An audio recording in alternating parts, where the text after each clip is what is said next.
Oke, standby, kamera ready, sound ready, 3, 2, 1, action. Assalamualaikum warahmatullahi wabarakatuh. Perkenalkan, kami dari kelas 10 MPLB 1. Kami akan membahas tentang masa praksara. Sebelumnya perkenalkan, nama saya Dita Agustin. Nama saya Sarah Nafiana. Nama saya Marsha Kumati. Saya Nur Kamila Alhaq. Saya Viviana Disti. Saya Kaila Ariska. Saya Alisunjita. Saya Alisa Dilandari. Saya Asyifa Eka. Pembabakan masa praksara. Pembabakan masa praksara dibagi menjadi dua, yaitu geologi dan arkeologi. Pembabakan berdasarkan geologi mengacu pada umur lapisan bumi, sedangkan pembabakan berdasarkan arkeologi mengacu pada teknologi purba hasil temuan penelitian arkeologi. Pembabakan berdasarkan geologi yaitu ada zaman Arkeozoikum. Zaman Arkeozoikum artinya zaman kehidupan purba. Masa ini terjadi pada 4,5 sampai 2,5 miliar tahun lalu. Masa Arkeozoikum merupakan awal pembentukan batuan kerak bumi yang kemudian menjadi protokontinen. Masa ini ditandai dengan terbentuknya atmosfer dan hidrosfer, serta awal munculnya kehidupan primitif di dalam samudra berupa mikroorganisme yaitu bakteri dan ganggang. Fosil tertua yang ditemukan yaitu Stromatoroid dan Cyanobacteria dengan umur kira-kira 3,5 miliar tahun. Zaman Paleozoikum. Secara harfiah, Paleozoikum berarti masa kehidupan awal.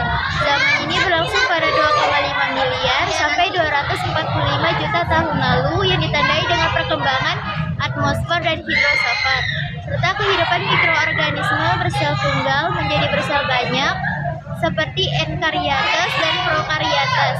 Jenis hewan invertebrata bertubuh lunak seperti ubur-ubur, cacing, dan koral mulai muncul di laut-laut dangkal. Nama Paleozoikum dibagi menjadi beberapa periode, yaitu periode Kambrium, Ordovisium, Silur, Devon, Karbon, dan Perm. Pada periode Kambrium muncul benua besar yang disebut Gondwana. Benua ini merupakan cikal bakal benua Antartika, Afrika, India, Australia, Asia, dan Amerika Selatan. Sementara itu, benua Eropa, Amerika Utara, dan tanah hijau Greenland masih berupa benua-benua kecil yang terpisah pada periode Devon Samudra mulai menyempit. Sedangkan benua Gondwana terus berkembang menutupi Eropa, Amerika Utara, dan tanah hijau Greenland. Sementara itu, pada periode Karbon, daratan di bumi mulai menyatu membentuk daratan raksasa yang disebut Pangea. 3. Masa Mesozoikum. Masa Mesozoikum terjadi sejak 245 sampai 65 juta tahun yang lalu. Masa Mesozoikum disebut juga zaman sekunder. Pada masa ini, kondisi bumi mulai stabil, iklim sudah bersahabat, dan curah hujan mulai menurun. Oleh karena itu, pada masa Mesozoikum mulai bermunculan beragam makhluk hidup. Masa Mesozoikum juga diwarnai dengan kemunculannya hewan reptil berukuran besar yang disebut dinosaurus. Zaman Mesozoikum dibagi menjadi 3 periode. Yang pertama adalah periode Trias. Periode Trias berlangsung sejak 225 sampai 190 juta tahun yang lalu. Pada periode ini kondisi bumi mengering dan tidak subur. Pada periode inilah dinosaurus dan reptil laut berukuran besar mulai muncul untuk pertama kalinya. Adalah periode Jura. Periode Jura berlangsung sejak 190 sampai 136 juta tahun lalu.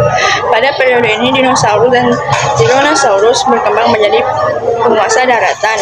Ichthyosaurus mulai memburu di lautan dan Pterosaurus mulai menjelajahi angkasa.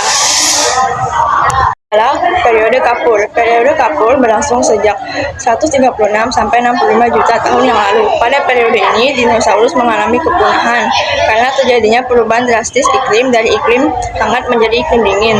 Perubahan ini mengakibatkan dinosaurus tidak dapat menyesuaikan diri.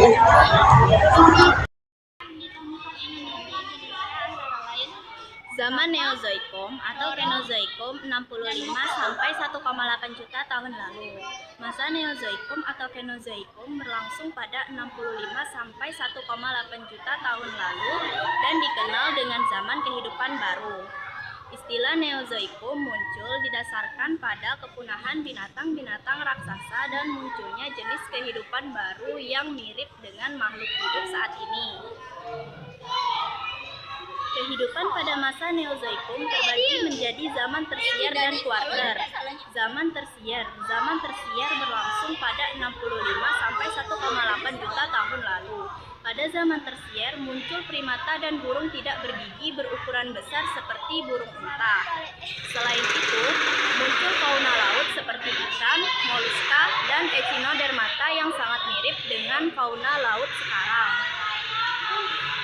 Pada zaman tersier hingga kuarter terjadi kemunculan serta kepunahan hewan dan tumbuhan secara silih berganti karena perubahan iklim global yang ekstrim.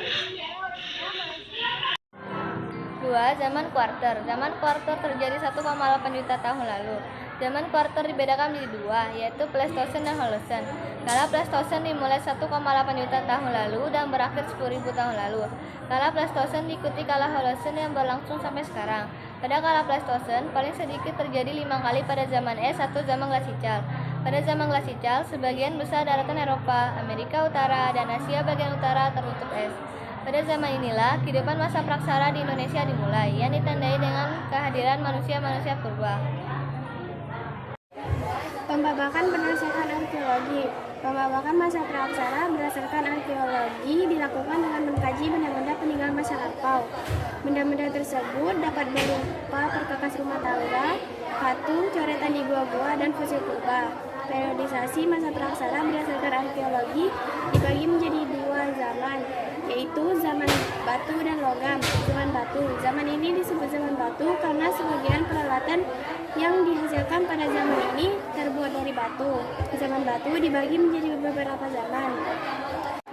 Yang pertama, zaman Paleolitikum. Zaman Paleolitikum atau zaman batu tua berlangsung pada zaman Pleistosen akhir selama 600.000 tahun. Pada zaman ini manusia menggunakan perkakas yang bentuknya sangat sederhana dan primitif. Ciri-ciri benda peninggalan zaman Paleolitikum antara lain alat-alat batu yang dibuat secara kasar dan cara pembuatannya tidak diasah atau dihaluskan. Pada zaman ini manusia hidup secara nomaden atau berpindah-pindah. 2. Zaman Mesolitikum. Zaman Mesolitikum atau zaman batu tengah dimulai pada akhir zaman es pada 10.000 tahun lalu. Pada zaman ini, manusia mengumpulkan makanan atau food gathering tingkat lanjut dan hidup menetap. Meskipun demikian, ciri-ciri benda peninggalannya masih seperti zaman Paleolitikum. Para ahli memperkirakan manusia yang hidup pada zaman ini adalah bangsa Melanesia. 3. Zaman Neolitikum. Zaman Neolitikum disebut juga zaman batu muda. Zaman ini terjadi di Indonesia pada 1500 sebelum Masehi. Zaman Neolitikum ditandai dengan penggunaannya peralatan batu yang telah dihaluskan. Selain itu, cara manusia hidup untuk memenuhi kebutuhannya telah mengalami perubahan besar dari food gathering menjadi food produksi. Manusia yang hidup di zaman ini sudah menetap. 4. Zaman Megalitikum. Zaman Megalitikum berarti zaman batu besar. Salah satu ciri dari zaman ini adalah sistem kepercayaan. Manusia di zaman ini sudah mengenal sistem kepercayaan yang disebut animisme dan dinamisme. Keberadaan sistem kepercayaan tersebut berpengaruh terhadap benda-benda peninggalannya seperti dolmen, menhir, sarkofagus, dan kubur batu yang digunakan untuk pemujaan kepada roh nenek moyang. Zaman logam atau masa perundagian berlangsung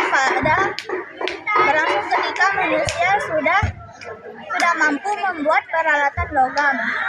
Teori ini disebut masa perundagian karena dalam masyarakat terdapat golongan undagi yang terampil melakukan pekerjaan tangan. Mereka sudah mengenal teknik melebur dan mencetak logam.